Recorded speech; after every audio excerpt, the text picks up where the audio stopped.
Hey guys, Rino Dabbit here, and you're gonna be a little weirded out because I have the Bandicam logo probably somewhere up here, but that's okay. But this is a deck profile of what I'm going to be taking tomorrow, and for the weekend I guess, to YCS Meadowlands, New Jersey. So without further ado, let's get started. Pretty self-explanatory. 3 Bubble Man. He is obviously the draw power exceeds power, and he can be used to summon Absolute Zero. Triple Neo Zalius, 19 meter, level 4 Light Warrior, 19 meter. He's also a target for Gemini Spark, which makes him absolutely the most versatile card in the deck. Thunder King Ryo puts in a lot of work against stuff like, gadgets and, what was it, Prophecy. Yeah. So, other than that, he really is just great at stopping XC summons too. And he doesn't really get in the way of all my search cards, so I really like that about him. Honest is also amazing. He's a good trump card for late game when you just gotta get over a monster, and it basically ends up winning the game for you. So that's it for monsters. For spells, we have a Hero Lives. I wanted to play 2 of this, I just don't have another. Play 2, like, take out something to put this in, or even just play 41 cards. This card's amazing, it's a great top deck. Go into Stratos, get Bubble Man, go for Xyz, do exist to get Bubble Man, draw 2. You'll end up with like a Miracle or a Neos to go for an Xyz play. Hero Lives is just amazing. Same with Triple Miracle Fusion, going for all your fusion monsters is never a bad thing, of course unless there's Ophion on the field, which actually, through a couple of testing games, I have not really had a problem with Ophion at all. Double E-Call is pretty self-explanatory, along with the Rhoda to add all your warp monsters back to your hand. Double Gemini Spark goes in conjunction with Neos. Forbidden Lance is kind of the same deal as Honest, but not only that, it protects my monsters for a turn. Double Duality just really helps you enforce the consistency and search power in the deck, which is just absolutely a staple for this deck. Now here's the weird thing. 1 Day Apiece and Triple Upstart Goblin. This really helps you to deck thin, and not only that, but 1 Day Apiece has its own ability to help you stay from getting OTK to give you a couple more time to top deck something, which is really just like much more important than you think it would be, because there's so many decks in the format that can OTK so easily, like Mermail and Samurai and Fire Fist. This card is just absolutely downright insane when you can use it and you top deck something like Miracle Fusion. It really gets you back in the game. And Triple Upstart is here just for deck thinning. The whole gimmick of the deck is to deck thin. Like, these all deck thin, this does if you get it off, this can, all these, and this. Like, that's really the whole gimmick to make your deck virtually about 28 cards, I think. I don't know. Of course, with the 3 staples, Heavy, Whole, Reborn, self-explanatory. For traps, we have 2 Torrential Tribute. Absolutely amazing against a lot of swarming decks. It helps you so much to just stay in the game. Double Bottomless is awesome against Dino Rabbit, of course, because it stops the 2 monsters. Not only that, it stops against stuff like the Fire Fist, so really great card. Solemn Duo is self-explanatory. This deck plays a lot of negating back rows, so that's good.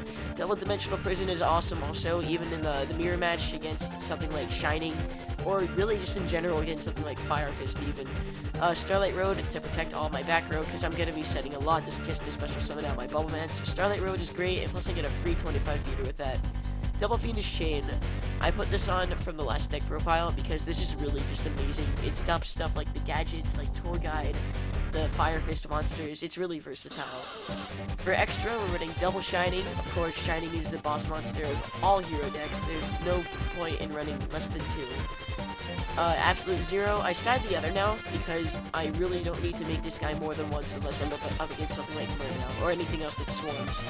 Escurideo, he's great against things like Insectors, just for that random match that you get into them, even along with Dark Worlds, when their Grappa is about to hit you for like massive damage. This thing is great against Dino Rabbit, and that's why I only side the 1 Super Poly for all these to work. Great Tornado can come in handy when you're in a pinch. I remember I was at a regionals like 3 weeks ago or something, and I got out Great Tornado, and it won me the game, so I want to keep him in. I put in Gaia. I don't remember if he was in the last deck profile, but Gaia is pretty great if you don't...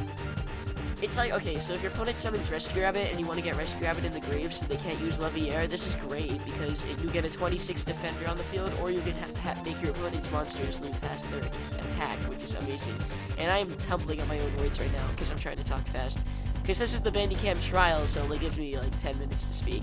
I'll get the full one some other time, guys. For Xyzs, we're running Excalibur and Blade Armor, self-explanatory. Abyss Dweller is great against Mermail and Dark World. Cowboy wins games and fills your graveyard for Miracle Fusion. My Stroke is a really great way to get over Ophion, because they can't really do anything to it unless they have T-Prison. Black Ship of Corn always gets over things like Mermail Abyssland, Gachi Gachi, and Zen mains. He's just really great, and he burns your opponent for 1,000. Whenever you make Shockmaster in this deck, you usually end up winning, and Stardust, of course, is here for the Starlight Road.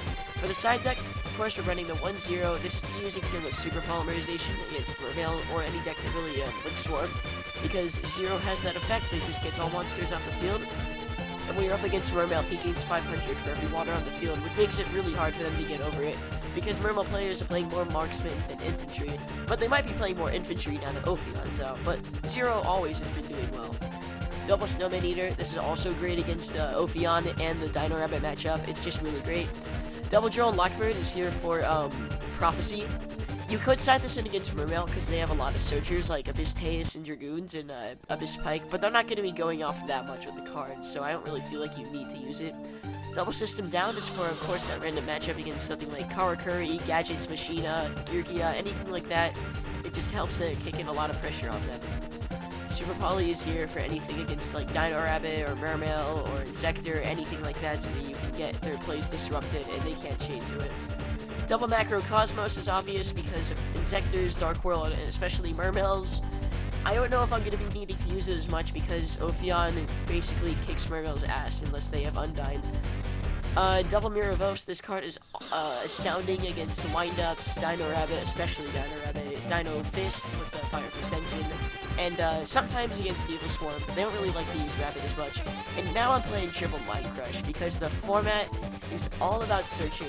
You call this when your opponent searches for a Pandemic, they basically lose it unless their turn that they summon, which isn't really going to help them out that much. And then also is just amazing when your opponent, like if reels a Megalo or a Priestess, or they search anything with the gadgets, it really helps to disrupt their plays. But yeah, tell me what you guys think. This is what I'm going to be playing with tomorrow, and if you guys are going to be going to YCS New Jersey, please come with me. I mean, not come with me like in the car, but I mean like, good luck to all of you. I hope you see me there. I mean, it would be great to talk with any of you. I want to get some deck profiles done out there. And yeah, this is going to be Rino Dabbit signing off, guys. Peace out.